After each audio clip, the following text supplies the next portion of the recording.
नमस्कार, मी धनश्री रेवडेकर. पाहूया दिवसभरातल्या शिवसत्ताच्या काही ठळक घडामोडी.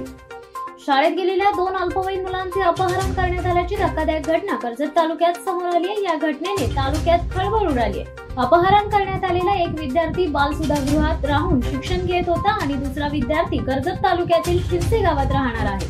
जिल्हा परिषद शाळेत शिक्षण घेणाऱ्या या 2 अल्पवयीन विद्यार्थ्यांचे अपहरण करण्यात आले असल्याची नोंद कर्जत पोलीस ठाण्यात करण्यात आली आहे. नेहरू युवा केंद्र युवा कार्यक्रम एवं खेल मंत्रालय, भारत सरकार, रायगड अलिबाग यांच्या माध्यमातून व जिल्हा क्रीडा अधिकारी कार्यालय रायगड अलिबाग, प्रिझम सामाजिक विकास संस्था अलिबाग यांच्या सहकार्याने नेहरू युवा केंद्रांचे युवा अधिकारी निशांत राऊतेला यांच्या प्रमुख मार्गदर्शनाखाली नुकत्याच जिल्हास्तरीय क्रीडा स्पर्धांचे आयोजन करण्यात आले होते. या स्पर्धेत 100 मीटर धावणे, गोळाफेक या स्पर्धा जिल्हा क्रीडा संकुल निहुली या ठिकाणी संपन्न झाली आहे. तसेच मुलांसाठी कबड्डी स्पर्धा, मुलींसाठी खो खो या स्पर्धा पीएनपी माध्यमिक शाळा गोकुळेश्वर वेठवी या संपन्न झाल्या. नवी मुंबई महापालिकेने मालमत्ता करावरील थकीत रकमेवरील विलंब शुल्क व दंडात्मक रकमेवर अभय योजना सुरू केली असताना दुसरीकडे पाणी देयकांवरील विलंब शुल्क व दंडात्मक रकमेवर 50% सूट देण्याबाबतची अभय योजना लागू केली आहे. 31 मार्च 2025 पर्यंत ही अभय योजना लागू असेल.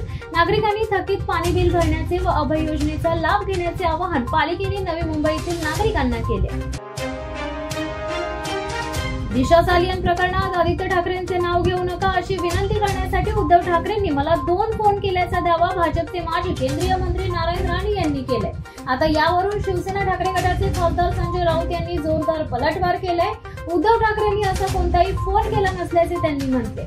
उलट नारायण राणे यांना अटक केल्यानंतर त्यांच्या कुटुंबाकडून उद्धव ठाकरेंना फोन आल्याचा दावा देखील संजय राऊत यांनी केलाय. औरंगजेबाच्या कबरीच्या मुद्द्यावरून आठवड्याच्या सुरुवातीला नागपूरमध्ये मोठा हिंसाचार झाला होता. 2 गटांमध्ये झालेल्या या राड्यात मोठ्या प्रमाणात वित्तहानी झाली. नागपूरच्या महाल भागात हा राडा झाला होता. यामध्ये वाहन फोडण्यात आली आहे, वाहनांना आगी लावण्यात आल्या, जाळपोळ, हिंसाचार झालाय. पोलीस, अग्निशमन दलाचे जवानही या हिंसाचारात जखमी झाले. नागपूरमध्ये घडलेल्या दंगलीच्या घटनेनंतर मुंबई पोलीस अलर्ट मोडमध्ये आहेत. पेन तालुक्यातील कौसावाडी येथील आदिवासींवर अन्याय सुरूच. तर पेन तालुक्यातील ग्रुप ग्रामपंचायत बोरगाव हद्दीतील कौसावाडी येथे रायगड जिल्हा परिषदेच्या बांधकाम विभागाकडून हर्षा कन्स्ट्रक्शन यांनी 60 लाखांचा ठेका घेऊन रस्ता पूर्ण केल्याचा दावा अधिकाऱ्यांनी केला होता. मात्र प्रत्यक्ष पाहणीअंती या वाढीसाठी कोणताही रस्ता अस्तित्वात नाही हे उघड झाले. वारंवार तक्रारी करूनही संबंधित ठेकेदार आणि अधिकाऱ्यांवर कोणतीही कारवाई करण्यात आली नाही. मुंबईकरांचा लोकल प्रवास आणखी सुकर आणि आरामदायी होणार आहे. मुंबई लोकल आणखी अद्ययावत व्हावी यासाठी अनेक प्रकल्प हाती घेण्यात आले. या प्रकल्पाचे काम अगदी जोमात सुरू आहे. लवकरच पनवेल ते बोरिवली प्रवास सुसाट होणार आहे. बोरिवली आणि विरार परिसरातील नागरिकांना पनवेल गाठण्यासाठी आता थेट मुंबई उपनगरी रेल्वे अर्थातच मुंबई लोकल उपलब्ध होणार आहे. मुंबई रेल्वे विकास महामंडळाने MUTP 3B मध्ये पनवेल वसई उपनगरी रेल्वे प्रकल्पाचा समावेश केलाय. पनवेल वसई लोकल धावल्यानंतर त्याचा विस्तार बोरिवली विरार पर्यंत करणे शक्य होणार आहे. त्यामुळे लाखो प्रवाशांचा प्रवास आणखी वेगवान होणार आहे.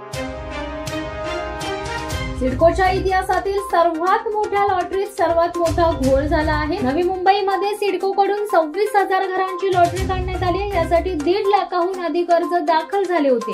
मात्र या घरांच्या किमती परवडत नसल्याने फक्त 22,000 अर्जदारांनी अर्ज कायम ठेवले. तर सिडको 322 चौरस फुटाऐवजी 290 चौरस फुटाची घरं देत असल्याचा आरोप करण्यात आलाय. घरांच्या किमती कमी न केल्यास अधिक तीव्र आंदोलन करण्याचा इशारा देखील मनसेने दिलाय.